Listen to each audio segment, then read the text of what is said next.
President in office, I'm a little surprised by your speech tonight, as indeed I am by its delivery from the podium d'honneur. The conflict on the Caucasus is one for which both sides must take responsibility, as you have said.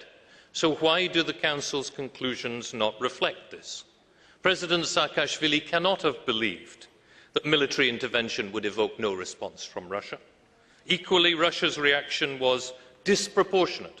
You said, les dégâts n'ont pas été considérables.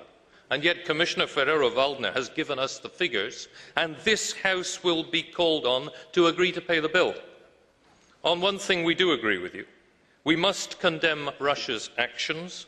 They are indefensible, but we will not dissuade the Russian bear by backing Medvedev into a corner.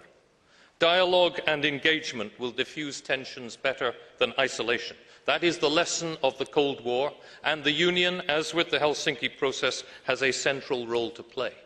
This conflict highlights the need for us to build a common foreign and security policy.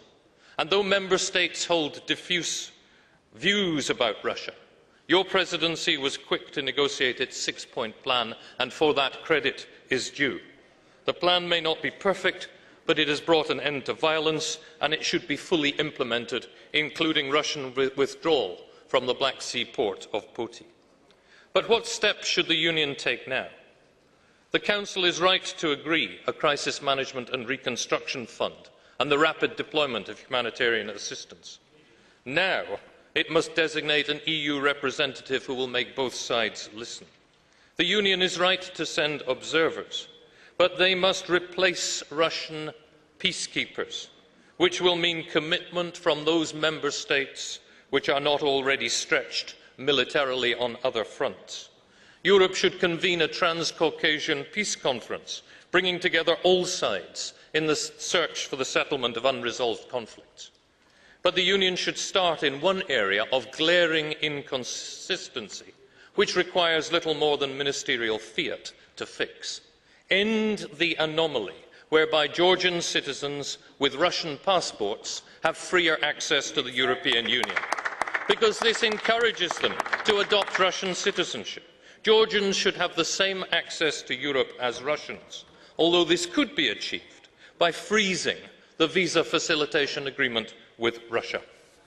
In strengthening our neighbourhood policy, how can we ensure that continued cooperation with Russia, while showing that a full strategic partnership is no longer credible? What more can we do to cut Europe's dependence on Russia's energy supplies? You did well to strengthen the text of your conclusions in that regard. Russia must face the consequences of its illegal actions, perhaps including a discussion on the future of the Sochi Winter Olympics, just 40 kilometres from the border. Can Russia's behaviour be considered in keeping with the Olympic Charter? No.